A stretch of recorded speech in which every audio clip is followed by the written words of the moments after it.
Right, can I welcome everyone to Viking Gar, and I'm Douglas Blair, I'm the chair of Largs Viking Festival, and you'll see many of our volunteers dotted around the festival area here tonight who have been helping out, and I appreciate that they've come out tonight. But we've been working all day as well, and I've actually got sunburn. I don't know how in September in Largs I have sunburn, but I'm really happy to say that tonight our guest speaker is Dr. Orla Craig, who's the Ancient Monuments Officer at Heritage Director of Historic Environment Scotland. I had to read that out. And I'm reading from Orla's notes. But Orla is a specialist in being involved with the Galloway Hoard, and I'm sure there's some people here who have got a specific interest in the particular area. From a wider Largs Viking Festival aspect, the Haakonsson lecture first was commenced with Magnus Magnusson over 45 years ago, and some may already have been there at the original talk that he gave. But just again, thank you so much for taking the time, trouble to come out this evening. I'm not going to say any more other than if the fire alarm goes, follow me. It's a siren. There are toilets either to the right or the left for ladies and gents if you have to take a small break, and that's fine. But I think the real issue is, and a huge welcome to Dr. Orla Craig. Thank you.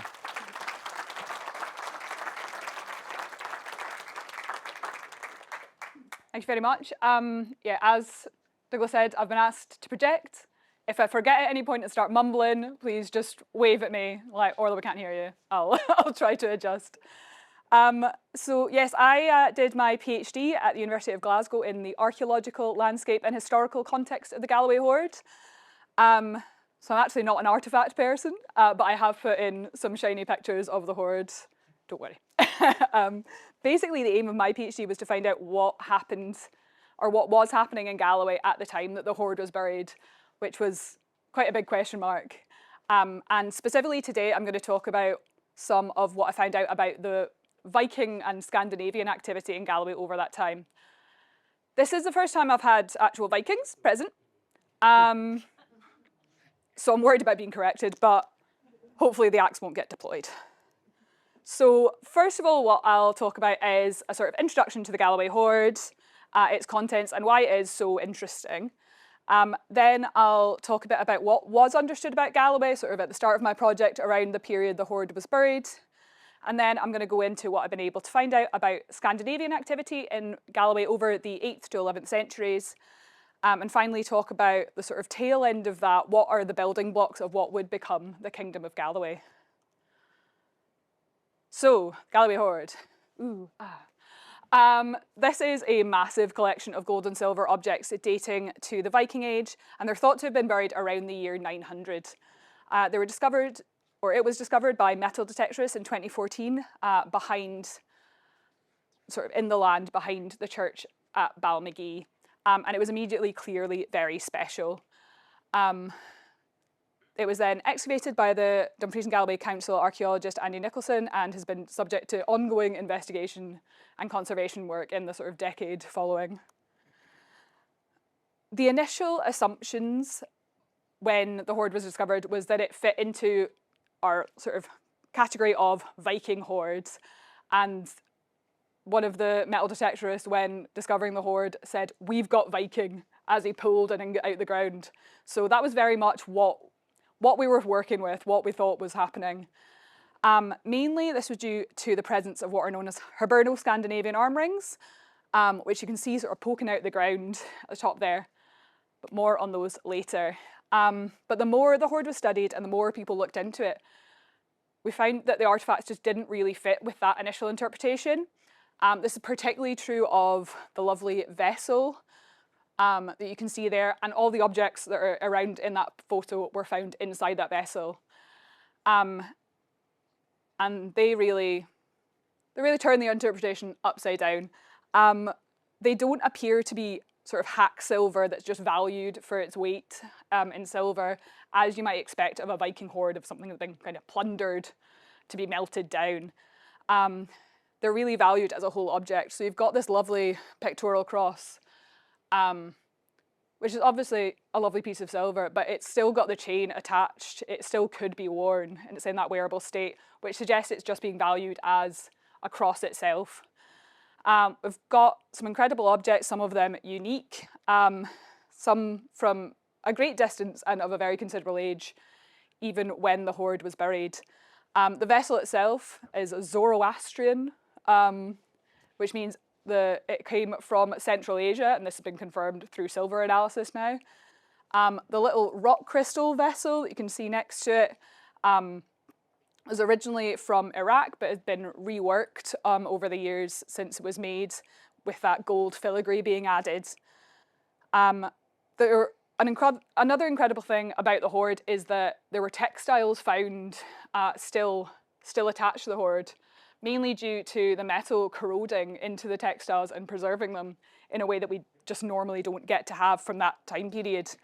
And part of that was silk. So there's a silk wrapping around that vessel, which came from India and was already at least 100 years old by the time that the hoard was buried. So these are objects that aren't really being thought of purely in their monetary value. This is things that people have held on to over the years, have collected. The best example of that are, if you see these two things that look like balls of dirt, they're balls of dirt. I know. But they found that they've got tiny flecks of gold, and an interpretation is that people would take these to pilgrimage sites and shrines and sort of rub the dirt on to collect tiny particles of what was really special. So all this adds up to a picture of a collection of objects that have been valued and built up over a significant amount of time. It doesn't seem like the vision that we often have of a hoard, of the rushed hiding of an individual's kind of grab bag of loot plundered from the local church. This seems much more deliberate and sort of has a much more religious significance around it. When the hoard was discovered, they also stripped the area around it, which then uncovered that the hoard had been buried within an upstanding building. So all this points towards a possibility that this is actually a collection of a community's most precious items that had been built up over the century prior to the deposition of the hoard. And as I said, the hoard was discovered behind a church. It's very likely that a church was there at the time, so this could very well be a religious community's sort of heirloom collection. So I said I'd talk about the arm rings. As I said, the hoard is thought to have been buried around the year 900. This dating mainly comes down to the presence of all of these arm rings. It's a type of artefact found around the Irish Sea. They're thought to have been created around Dublin and distributed over quite a short window of the late 9th century to the early 10th centuries. There are around 50 present in the hoard, which is lots. And they're both in the sort of flattened form that you can see most of them at the top, but also there are some of them that are wearable. So there seem to be different collections even within the hoard of this artefact type. The presence and volume of these definitely seems to show a quite direct link with Irish Sea Viking trade routes at the time, which we can talk a bit about later. The arguably most interesting thing about these arm rings, and something that isn't found at any other site, is that they've got Old English runes inscribed into them. 3 of the arm rings have got, on each of them, Till, Ed and Bear. And these seem like they might just be early nicknames, essentially. And they've got arm rings with different folding patterns.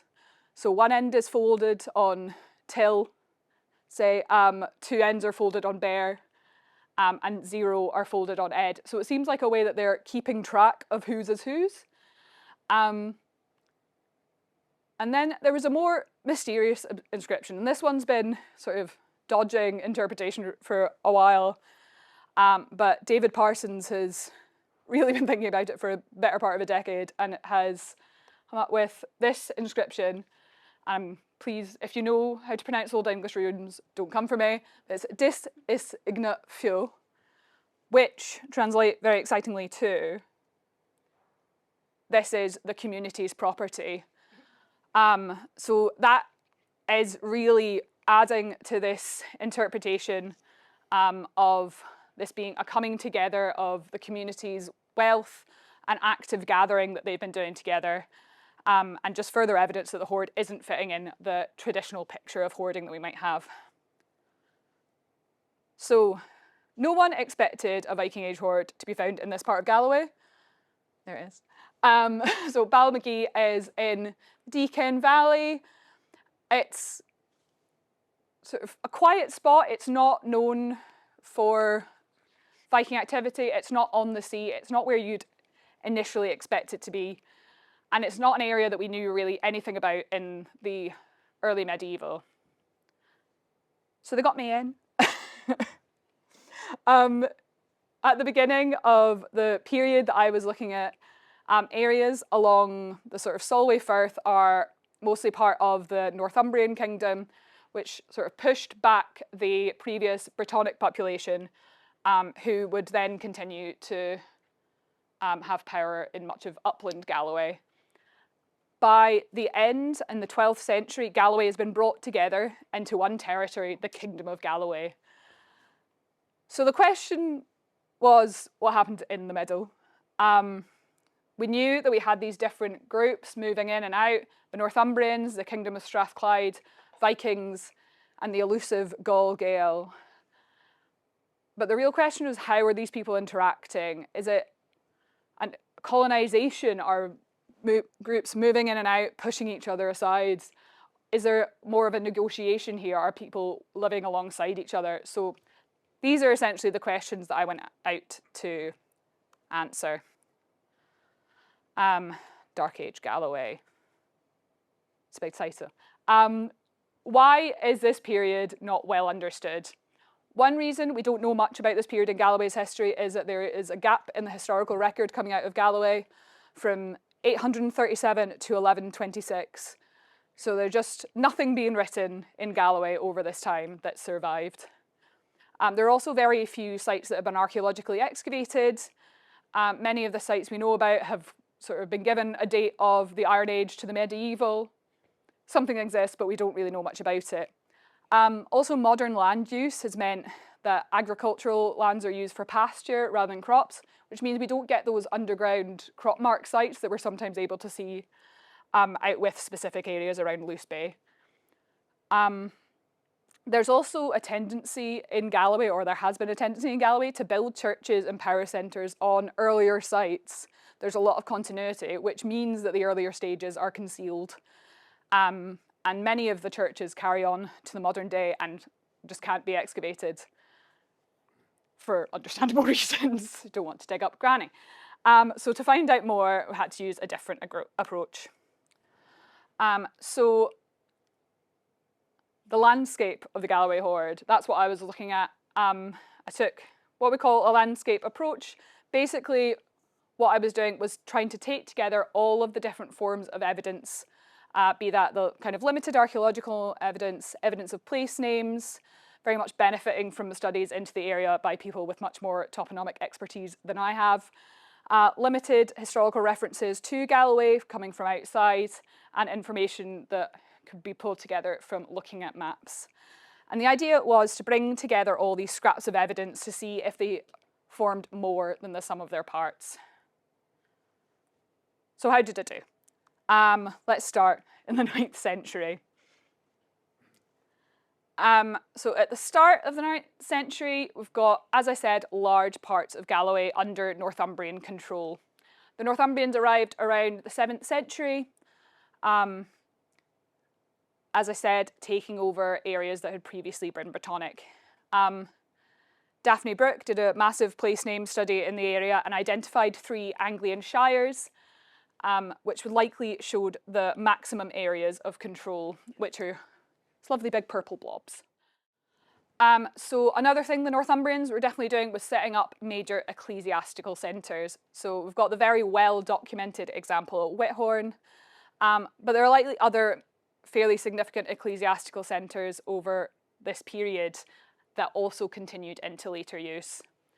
Thomas Clancy has identified place names showing continuation of the commemoration of Northumbrian saints, saints that were known to be worshipped by Northumbrian people, including St Andrew and St Cuthbert. You may or may not know, Kirkcudbright comes from the Northumbrian word for Cuthbert, so that is Kirkcudbright, the Church of St Cuthbert, and we've got two Kirkandrews, with Balmagee originally being called Kirkandrews Balmaketh, and before that Ecclesiae Sancti Andi, very good pronunciation, and another Kirkandrews can also be found in Borg. So that these saints' names have sort of continued in use and their place names have remained, and they've gotten this either sort of Gaelic or later Scots addendum of Kirk added, suggests that these have continued in use and that commemoration has been remembered over time, which suggests that you've got something pretty major happening there. Something interesting happens if we have a look at these in comparison to different schools of stone sculpture. So over the early medieval period in Galloway, we find distinct sculptural styles developing, particularly over the 9th to 11th centuries. These have been sort of grouped together by Derek Craig to find these different schools within different areas of Galloway. The development of these sculptural schools really is indicative of areas that are somewhat controlled by the major ecclesiastical centre that the sculpture is coming out of, as well as their access to resources. You may notice a distinct gap around Balmagee and wonder what's going on. I wondered that as well. We'll get to that. So this is kind of the picture we have of 9th century, particularly early 9th century Northumbrian Galloway. Over that century, we see a massive decline in the Northumbrian control of the area, and it's really concentrated to an area around Kirkcudbright. This seems to also go in line with the re-establishment of a boundary along the Cree, which is a boundary that we see from the Iron Age into the later medieval period. It's really consistent that these two areas are split up, and those areas also align with the previous counties of Wigtonshire and the Stewartry of Kirkcudbright. So very interesting there. This is then the sort of socio-political landscape that the Vikings arrive into. So what is the evidence for Viking activity in Galloway? I did lots of dots on a map over my PhD, but what this shows you is the Old Norse place names are the little red dots, and these are showing that there have been Old Norse speakers around long enough for those names to be remembered and reused over and over again, so it suggests some amount of settlement. We also have some Scandinavian artefacts, or Scandinavian adjacent artefacts. You'll see there's 215 noted on there. The vast majority of those come from Whithorn, but we do have some stray finds from elsewhere. There's an interesting divide that happens between these areas of Wigtonshire and Kirkcudbrightshire. So the artefacts around Kirkcudbright have got this beautiful ring pin and sword and bead, which were found next to St Cuthbert's, or the old location of St Cuthbert's Church in Kirkcudbright. There was then in 2021 another ring pin found in a very similar location. So this suggests that there is at least 2 Viking burials in Kirkcudbright. The ring pins themselves are quite an early form. It's particularly compared to the examples that we see from Whithorn. We've also got one of our lovely Hiberno-Scandinavian arm rings that we'll remember. This was found buried within a prehistoric cairn at Blackhearn. And this is something that we do see Scandinavian settlers do. and it's thought to be a way of claiming ownership of a landscape by reusing prehistoric monuments. So they're placing their own burials, their own cremations into prehistoric monuments in the landscape as a way to say, this is ours now, we've always been here, actually. So it's a sneaky move, but it's something they do. And then, of course, we've got this absolute glut of Hiberno-Scandinavian arm rings as found in the Galloway Hoard at Balmagee. So as these are all sort of from the earlier Viking Age, as we've said, the arm rings are around the year 900. The ring pins coming from a similar time period, although a bit broader. It all suggests a sort of late 9th century phase of Scandinavian contact and settlement around Kirkcudbrightshire at this time. So the question then becomes, what did that look like? There's a real lack of physical settlement evidence in Galloway for Scandinavian settlers. You're not seeing a big, beautiful longhouse anywhere. It's none of what you might hope to find as a Viking archaeologist. Not yet, anyway. So we know that we're looking for something different, but they have made their mark on the landscape. We see Borg place names. Borg means stronghold in Old Norse, and these are dotted around the landscape of Galloway, including a sort of modern parish of Borg, which is still there today. So the use of these Borg place names and other Old Norse words suggests that they're reinterpreting the landscape in a sort of vocabulary that they understand, that they're used to working with. We might be seeing reuse of earlier settlements. We see that in other places, reuse of dunes. There's a lovely example of Castle Haven in Borg, which is just down at the bottom there, which is a beautiful dune. It's of the kind that you might see in Argyll being reused by Vikings. There's no direct evidence, but I do like to think they're there. And it does have that attachment to that lovely Borg place name. What we do think is happening, rather than your sort of big colonisation by force, is a more negotiated land taking. We have historic examples from the northeast of England where you've got incoming Scandinavians essentially bartering with the Northumbrian settlers there, or present populations there, to take over discrete estates, possibly saying, if you give us this bit, you'll leave us alone. But I'm not sure exactly how the negotiation went down. And it seems likely that we're having a similar thing happen here. There's an incredible continuity of boundaries in Galloway. So we're seeing down to sort of estate levels, these groupings stay together over the centuries, which suggests that the everyday people there are staying the same. The people who are actually sort of ploughing the land know where their field ends. So it's probably just the big guy in charge that is changing and who they're paying their rent to. So that seems to be what's happening in terms of Scandinavian settlement. It is not a mass change of population, but it is just sort of this elite moving in. A question that I had when thinking about this part of Galloway and the Hoard is, where is all of this silver coming from? Where are these armbands coming from? We're seeing this massive influx.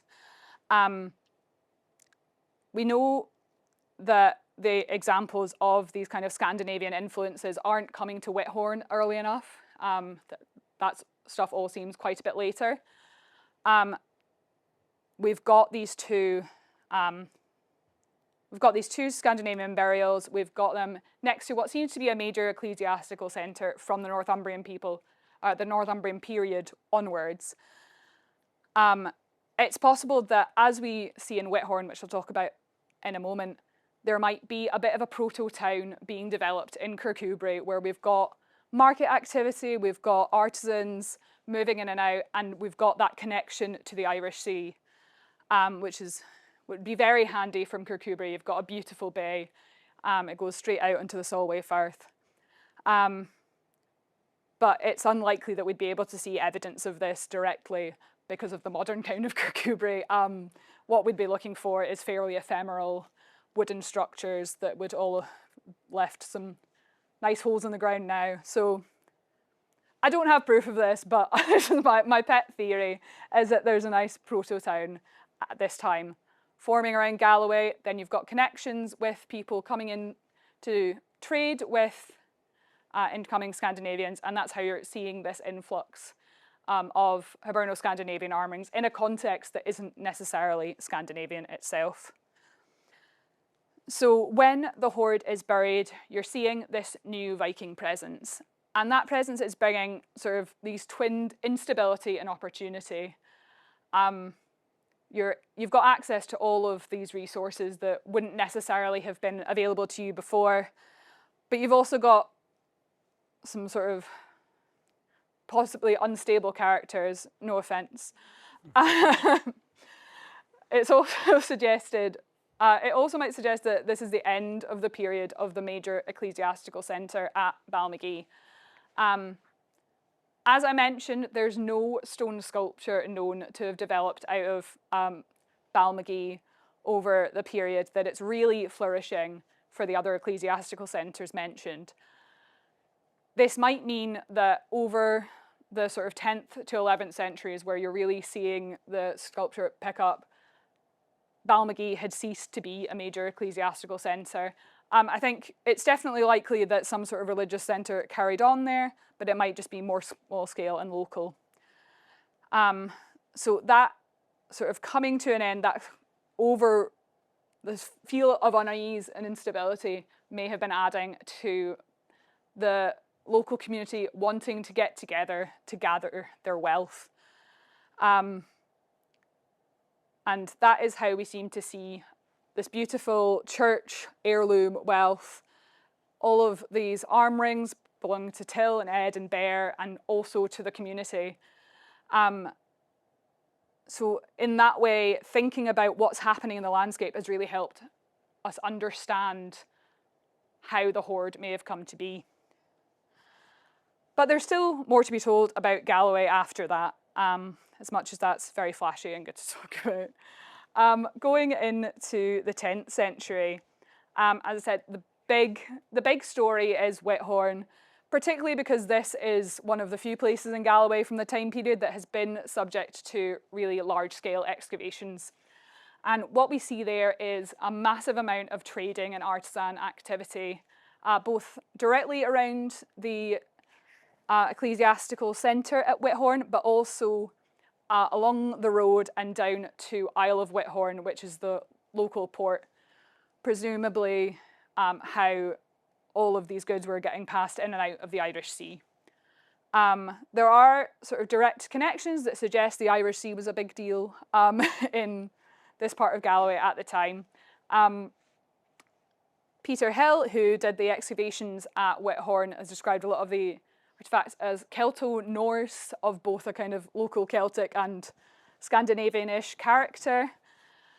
He's also identified some of the buildings, sort of residential buildings, that are all tightly packed together as being very similar to those found in Viking Dublin. The evidence is very ephemeral. It's all just kind of squiggly rectangles, but it definitely suggests that there's a similar thing happening in each of these places at the very least. With this, we do still have continued religious activity, as can be seen through the sculptural schools. They're all stone crosses. We're definitely still concerned with religion, but with this more economic addition to what's going on there. So what can we say about Scandinavian settlement in Wigtonshire? So as I mentioned, things are happening a bit later there. And what appears to be going on is that the Vikings, or Scandinavian-ish people that come into this more western part of Galloway, are sort of Irish Sea Vikings, you can call them. They've been around Ireland, perhaps the Isle of Man, and they've developed a bit of an Irish twang. We see a really interesting thing happening in this part of Galloway where there's lots of individual churches that have been dedicated to more sort of Irish Gaelic saints, which we don't see in Kirkcudbrightshire at all. And what's been suggested by Thomas Clancy is this is due to individual sort of Scandinavian elites that have been in Ireland, they've converted over there, they've picked up the local saints cult of where they were staying at the time, and they've transplanted that over. They've gone to Galloway, they've gotten their little parcel of land, and was like, well, I'll put up a church, and I'm going to name it after my pet saint. So that is a really clear division that you don't see in Kirkcudbright and you absolutely see in Wigtonshire. We also have these interesting styles of crosses called hammerhead crosses. They interestingly don't stick to a specific sculptural school. You see them in different sort of artistic styles, different decorative styles, but they have this very specific form where they look kind of, well, they look like a cross, but they also look kind of like a Thor's hammer. And it's been suggested that these might be sort of meeting places and places of negotiation where different cultures are wanting to all feel welcome at the same place. As I've said, in Kirkcudbrightshire, also in Wigtonshire, we do seem to be seeing this continuity of the general population with Scandinavian control of specific places. There's an interesting sort of place name of Dún of Arbrack, which in the past has been Arborg. So again, we might be seeing one of those Borg place names. And that is placed right next to that road between Whithorn and Isle of Whithorn, where you'd probably want to be if you had control over what was getting traded in and out. And one of the great tragedies of my archaeological life, it's been quarried. It was a hill, it's been quarried away. So we're probably not going to get much evidence of that, but we might be seeing control over a power centre that's directly controlling these routes there. Into the sort of later 11th century, you're starting to get the real build of kingdoms. That's just sort of happening throughout Scotland at this time. And this is when those two divided halves of Galloway really seem to come to the fore. A really interesting references that we see are to the Kingdom of the Rins. Now, for those of you who don't know Galloway, what we now know as the Rins of Galloway is this kind of pointy double peninsula at the end. But that doesn't seem to be what the Kingdom of the Rins is referring to. It seems to be essentially all of Wigtonshire. And it's been suggested that that ecclesiastical / economic centre at Whithorn is a massive part of the Kingdom of the Rins. It's all sort of pulled together from some very spotty historic records, but there does definitely seem to be this one chunk of Galloway that is becoming a kingdom onto its own in the Irish Sea over this time. And it is following the Iron Age division along the Cree that I mentioned. We see that division in the Iron Age evidence through a difference in power centres. So in Kirkcudbrightshire, they'll have a hill fort in the Iron Age. They're everywhere. It is more hilly, but they pick some very small hills as well. So it does seem to be a real difference, a sort of cultural difference from one side to the next. Whereas in sort of modern Wigtonshire, Crannogs, non-stop Crannogs. So we seem to have these just distinct cultural groups that will continue, become the Kingdom of the Rins, and then later on into the divided lordship, which I'll talk about in a moment. So I briefly mentioned the Gall Gael, and I can't fully go into the Gall Gael right now because I don't have time. But what they are is essentially a hybridized cultural group that is known to move through Western Scotland. We see references to them in the historical record. People have been scratching their heads about who they were for a long time now. It seems to originate around sort of the Isle of Egg is where we definitely know they were quite early on. but also spreading through what were formerly Dalriata strongholds. That's not very close to Galloway. However, by the time we're getting into later lordship and into the early 12th century, we have Fergus of Galloway, our first king of Galloway, calling himself the king of the Gall Gael, as do later his descendants. And the name Galloway appears to have originated from Gall Gael, land of the Gall Gael. So the question is how we get from this sort of very Western Isles, Argyll group of sort of kind of Celtic, kind of Scandinavian, by all accounts, quite scary warriors, to become the people of Galloway. And what I like to think is that this is all a result of all of these different cultures that have been living alongside each other over these centuries. Galloway's been referred to by Adrian Maldonado as a cultural mixing pot. I like to call it a stramash. But what we have are these local sort of individual populations are staying the same, but they're getting these influences from these switching elites over the centuries. And that has possibly made this a more welcoming place or a more accepting place of this kind of strange hybrid group of people that eventually move in over the 11th century. This then is sort of the context of Fergus of Galloway. This is the cultural landscape that he's managed to cling on to power, or create and then cling on to power in. An interesting thing that we may know about Fergus is, well, we definitely know that he had sons Gillibrice and Uhtred, who would go on to divide his lordship after his death.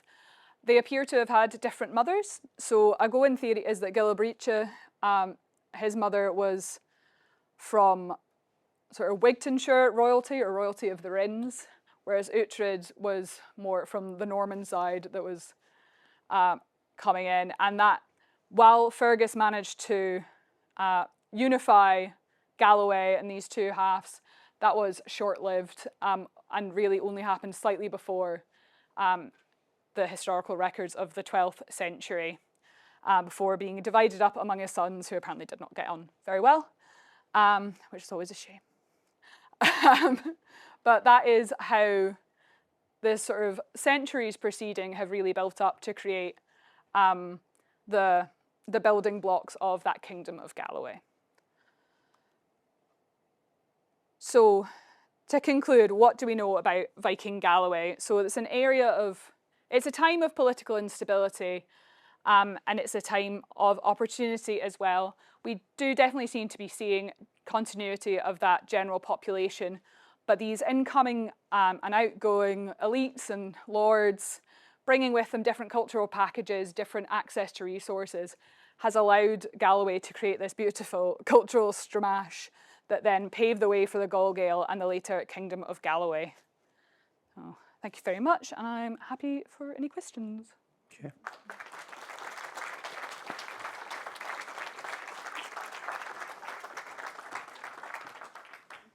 Can I just thank Ola for a discussion and talk on the aspects of the Galloway Hoard and the wider issues of Galloway itself. And when you think about it, it's so close to us, and yet it seems so different at the same time. I should also like to add, just before we do a question and answer session, I should actually thank the Society of Antiquaries of Scotland, who kindly provided you all your sandwiches and doggy bags to take home with you. So thanks to them. Now, what we'll do is, if it's okay, we'll do a question and answer. I may repeat the question just for the sake of it's picked up on the mic, but also more for any other individual, just so they can hear. Okay, so would you anyone like to ask a question to start us off? Yeah, thank you. So we're saying these are like a communal hoard. This is the idea of everyone was sort of contributing to this big pot. Is there other examples of that, like in Scotland or the greater Viking area, or is this a unique thing just for Galway? I'd kind of say neither. So I think there probably are other examples, but it's just not the way that we've looked at hoards in the past. So I think there are definitely hoards that we could sort of rethink about and re-examine. A really unique thing about the Galloway Hoard is how modern its discovery was. Most hoards in Scotland were found sort of 19th century, if not early 20th century. So we're not seeing sort of groupings of different parcels in the way that things have just kind of been hoiked out, with no offence to the antiquarians. Like, they were doing their best. So some of that context has been lost, but I think we're likely to see some examples of that. But equally, the kind of more traditional thought of hidden loot is definitely likely for a few as well. But yeah, I've been kind of hyper focused on one hoard, but I definitely think there'd be scope for more. Okay. Lead it down the front here. Obviously, this collection's got lots of Asian silks. Is that very unusual for a Viking hoard? As far as I know, it's sort of unique that we've got that kind of survival. Both in terms of, there are definitely other hoards that are likely to have been in some sort of wrapping. In some of those old antiquarian, there's like, oh, this was in a leather bag, sort of chucked it, but it's not survived into the modern day. But it is part of that very specific sort of collection of things over time, that these things have been treated very preciously. But I'm sure there are other sort of hoards and collections like this that would have been associated with beautiful textiles that we've just completely lost. Okay, thank you. I must admit, when you realise that things from Iraq and other areas end up in bonny Scotland, and what they may have seen over the 100 odd years or so to come to Scotland, it's absolutely amazing. Another question, please. Lady there, thank you, and then we'll go. Thank you. Yes. If you were to get another pot funding, like, what would be your sort of, and to revisit Galloway, what would be your sort of dream area to kind of continue some of these research questions that you were coming up against? This is a big question. I've got a few sort of sites that I'm like itching to poke about with a bit. There's a really interesting sort of promontory fort in Borg, again, your big Borg name, that I was looking at the LiDAR, which for anyone who's not familiar with LiDAR, it's sort of a form of aerial imagery that removes vegetation because it's sort of light points bopping down. That's my very basic explanation. Please don't ask me for an award, in-depth one. And there's this long, oblongish thing that I want to look at. So that's point number one. But yeah, there's lots of sort of small sites I'd like to have a wee poke at. Okay, can I just thank Ola for that technical description? That was fantastic. Ms. McEachran? Is there anything in the board at all that you could link it with the brooch found at Haakonsson? The brooch found at Haakonsson is a lot older. Also, they share one major trait, which is interesting sort of cross-cultural rune element, which is one of the really exciting things about the Haakonsson brooch also. But that brooch is from sort of 200 years earlier than the Galloway hoards. So it's, and in addition, most of the decorative items in the hoards beyond the arm rings are more of Old English decorative style, so it's just quite a different cultural style. Okay. Thank you. Anyone else for a question? Thank you, sir, down the front. So did the board start kind of building the first sort of village in that area, and they were like trying that community together, people started to trade and then build a bigger community for them? Yeah, sort of over that time period is where you're starting to get sort of, yeah, what we call proto-towns, just your building blocks of towns. And yeah, it's people moving from really individualised farmsteads into being grouped closer together, things a bit more urban, and you're starting to see sort of smaller houses that are all up against each other. But we don't have loads of evidence from that from Scotland yet. There's more in Ireland, but I reckon it's out there to find. Okay, thank you. So I'm going to just Deep. Is it in the ground? Ooh, let me go back to my back to. Good question.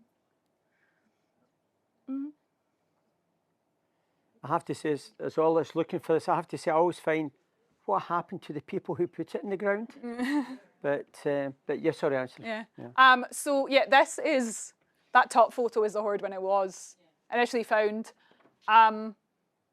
So one thing I didn't go into is the hoard was found in sort of 2 layers. So that's the top layer, and that it's about 60 centimeters down. If you would agree, yeah. So yeah, it's something around. So it would be something that would be done very quickly. We would just, to get rid of this.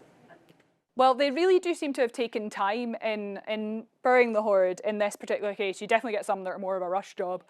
But so this beautiful vessel, some of the arm and a good deal of the arm rings were buried sort of in a deeper hole. Then they've put a sort of decoy layer of dirt. They've put the soil back on top, and then they've added these ones. So it definitely seems to be done with care. It's interesting if I can maybe just say that the other evening that the parade, the provost was wearing her regalia, and I was advised she was worth £37,000. But I did also think, if everyone goes to the local, down to North Ayrshire Council, you see various insignia and various brooches, etc., from Largs, and you get quite protective of it because you feel it's ours. So, how do you feel obviously the hoard now is hosted where in Edinburgh? Well, it's currently in Melbourne. All right. Actually, she's on tour. Right. So we'd make Largs next year. Would that I had any control over that? But yeah, I think once it's been on a grand tour, it might be moves to a more permanent settlement in Edinburgh. Okay, thank you. Final any questions at the back there? Sorry, just again, and then one more, and then we'll stop. Yeah. Is there, obviously you've studied the hoard in depth, is there like one particular item from the hoard that you particularly like personally yourself, or think is that you've got an affinity with? Yeah, I think when I first got into grips with the hoard, I really liked little bird pen that I think everyone really loves. But like the more I've like gotten really into it, I really like the dirt balls. They're really weird. It's not necessarily the ones I'd most want to take home. But I'm very intrigued. Thank you. I should say in the Viking village we've got a lot of dirt balls, but that's because of the horses. So if anyone wants to clear up, it would be helpful. Can I just thank Ola once again for her very interesting talk. I should also add that it's been filmed, and last year the predecessor, the discussion talk on the Govan Stones is still online on YouTube, so you're able to sit back and digest and be interested on all the nuances of the discussion today. So once again, can I just thank Dr. Ola Craig. Okay. And finally, okay, thank you. And finally, I would like just as a vote of thanks will be from Madam Pauline of Hunter of Hunterston. Now, where on earth the Hunterston brooch is, she can maybe advise you. but as our patron, she would like to give a final vote of thanks. Thank you. So, Dr. Craig, on behalf of the Largs Viking Festival Committee and us all here tonight, thank you for your insightful and fascinating lecture on the Galloway Hoard and where it was found and about the area itself.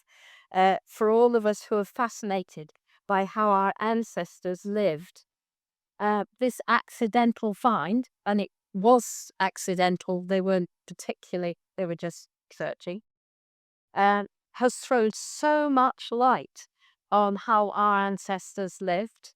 It also raised a lot of questions too, and I was going to say, if we'd not visited, we should all be rushing to the National Museum, but I don't think we'll be going to Melbourne. But certainly, you know, a visit to Wigton is well worthwhile. And if you've got a metal detector, maybe take it with you. But yes, thank you for really insightful. Thank you very much. Thank you very much you. indeed.